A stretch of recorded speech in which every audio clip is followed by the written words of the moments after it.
안녕하십니까. 세상을 읽어주는 남자 이상훈입니다. 오늘은 대만에서 반중 노선을 견제한 집권 민진당의 지방선거 패배가 다시 대만과 중국의 반도체 커넥션을 살릴 수 있다는 주제로 한 말씀 드리겠습니다. 이 얼마 전 대만 지방선거에서 친중 성향의 국민당이 압승했습니다. 21개 단체장을 뽑는 선거에서 13곳에서 이겼습니다. 5곳의 민진당을 압도한 것이죠. 아시겠지만 대만은 원래부터 섬에 살던 내성인가 1949년 국공내전에서 패배해서 중국 본토에서 도망쳐온 외성인으로 나뉩니다.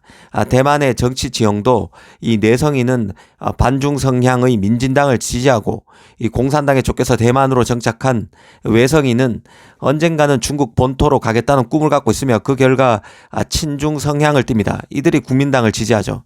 이번에 철저히 대만 독립을 지향하고 친미 반중 성향이 뚜렷한 민진당이 처참히 실패했습니다.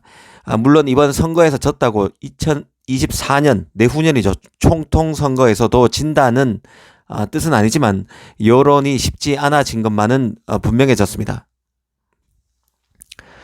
사실 반도체만 놓고 보면 앞으로 중국의 반도체 고립 작전에 누수가 많아질 가능성이 커진 것만도 사실입니다. 국민당은 기본적으로 친중인데요. 중국 본토를 다시 먹겠다는 꿈을 갖고 있습니다. 이 밖에서 보면 황당한 꿈이지만 그래도 이들은 자신의 뿌리를 잊지 않고 있습니다. 기본적으로 미국엔 호의적이지만 그렇다고 같은 뿌리인 중국을 미워하지 않습니다. 야누스적 면모가 있다는 뜻이죠.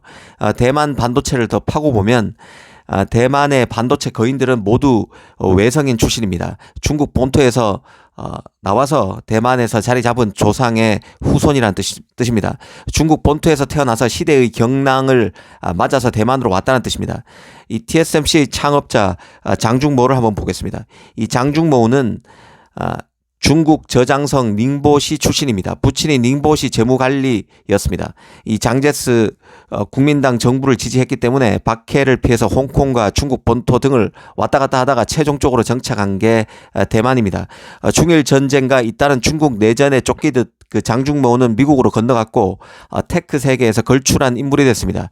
이 반도체를 놓고 미중 간 전쟁이 시작될 무렵 TSMC는 미국의 요구에 따라서 하웨이와 신규 거래를 단절해야만 했는데요.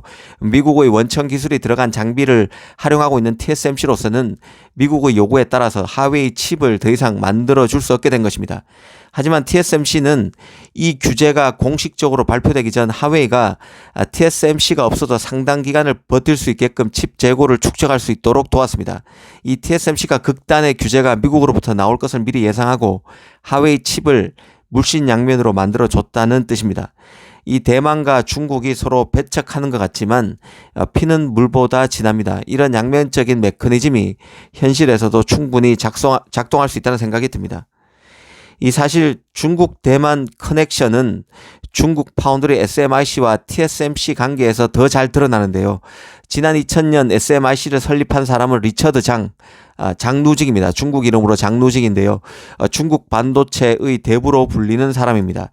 이 SMIC 창업자 장루직은 바로 TSMC의 창업자이자 명예회장인 앞서 말씀드렸던 장중모와 함께 미국 텍사스 인스트루먼트에서 함께 일했습니다.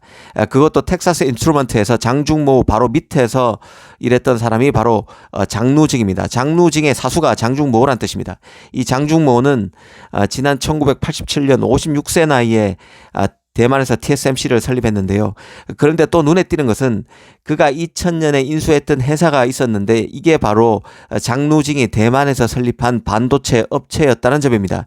그러니까 두 사람 모두 텍사스 인스트루먼트라는 미국 반도체 기업에서 함께 일했었고 대만으로 함께 건너왔고 두 사람이 별도 회사를 꾸리다가 TSMC가 2000년에 장루징이 세웠던 반도체 기업을 사들였다는 뜻입니다. 이 장루징은 장중모의 자신의 처음 설립했던 기업을 팔면서 생긴 돈으로 중국 본토로 건너가서 그해 바로 SMIC를 설립하게 됩니다. 당연히 중국 본토로 혼자 간 게 아니죠. 대만에서 함께 일했던 연구원들을 데리고 갔습니다. 즉 SMIC의 뿌리를 찾다 보면 다 대만 반도체라고 볼 수 있습니다. TSMC와도 깊게 연관되어 있음을 알 수 있죠.